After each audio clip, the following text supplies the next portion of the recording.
Happy Friday. I want to start this video off giving Camden Moore a shout out, possibly the youngest Geo fan in the entire world.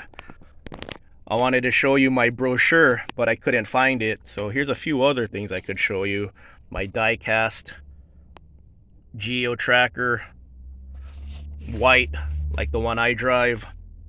My book, so from 1988 to 1997, this is an archive of what the press said about these things, so this is really cool. And across the world, this is called the Escudo. It says Escudo on here, that's in South America. Sidekick, Geo Tracker, Vitara. So Geo is basically a division of General Motors. So what they did is they took cars from Japanese manufacturers and just put their own logo on it, the Geo logo. So here's a couple for sale, 9 any distance from me. So there's only 9 Geos for sale. So this one's $4,000. Two-wheel drive Geo tracker. I actually have a friend on Instagram. He doesn't care about four-wheel drive. He just wants a Geo tracker convertible, and he told me he's gonna buy one in the summer. I have to show him this one. This is a good deal, and it looks good. Geo Metro. This is how I learned how to drive a manual transmission, with the Geo Metro. If I had the $4,000 laying around, I would buy this car for real. I love Geos. And then this one's gonna be for sale for a long time, $15,000. This one's been for sale for like a year. Maybe this dealer's holding off for the day someone plunks down 15 grand for that.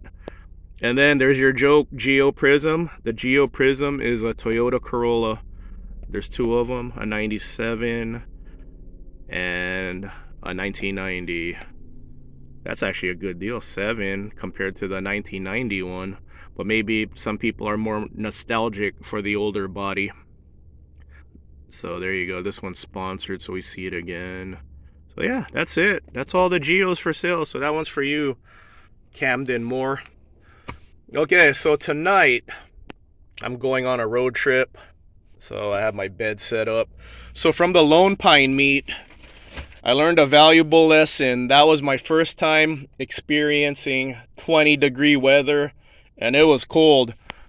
I went through my little heater tank fast. On a low setting, they go for about 5 hours. On the highest setting, like 2.5 hours. Normally, the coldest weather I see is about high 30s, low 40s. So I just heat up my van in like 10 minutes. I actually had to run my heater the whole night, and then of course it ran out. So I got this. I don't got a propane tank yet for this, and it shouldn't be too cold tonight in Fraser Mountain Park, so that one tank should be fine. And then I have my electric blanket here. Let's see. Let's turn it on real quick. See the wattage. There you go. 82 watts, 100 watts. So that's my electric blanket. But yeah, I did buy the heater hose adapter. So next year, if I ever camp in 20-degree weather again, I could run my heater the whole night. I don't have to worry about running it empty anymore. But for this trip, one tank should be enough. So I want to show a couple of things here. So this is what I enjoy the most. It's Camden Moore again. What's up, buddy? All right, let's click on this video. So this video, lifted Econoline camper van video. I like it when I see comments like this. This is why I enjoy YouTube so much. I like seeing new faces in the comments right there. I just got my first van. I'm stoked. 2001 E350 with the 7.3. Well taken care of. So what I like to see. I like to see new faces in the comments. And then if you're new to my channel, if you become a van fanatic, stick around, because I want to make the best, most fanatical van channel here on YouTube. And then I have another comment right here, right there, on this video, talking about lift kits. I always talk about lift kits. People are probably getting really annoyed with me by now, probably unsubscribed to me, saying this guy's obsessed with lift kits. Let me unsubscribe from this guy. But then there are people who like the lifted van talk. So here's Rick. Thanks, John. Looking into it, I found a 3-inch spacer from RTZ for E series. They have a 2.5 and 3-inch also. What do you think? So another new face in the comments. We had a little back and forth. So man, I get pumped when I see new faces in the comments excited about a van build. It's the most fun automotive hobby I've ever had. So that's cool. So I've been telling you guys my goal is to get to 100,000 subscribers someday. I want a silver play button to put on my wall of my van.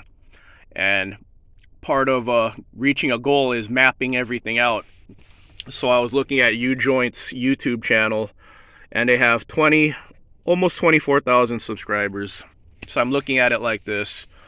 What's my ceiling?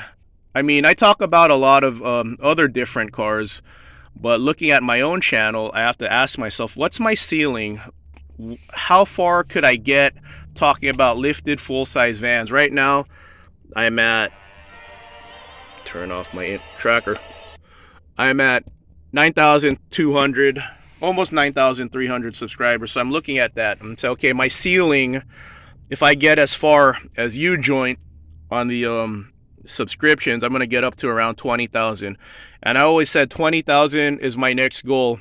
When I hit 20,000 subscribers, I'm going to do a lifted minivan build. When I hit the 20,000 milestone, this channel will be able to fund a lifted minivan build and then more content. So I'll have another vehicle to talk about. And I'm thinking to myself, with a lifted minivan build, maybe my cap will be around 40 to 50,000 subscribers at that point if I'm talking about both builds.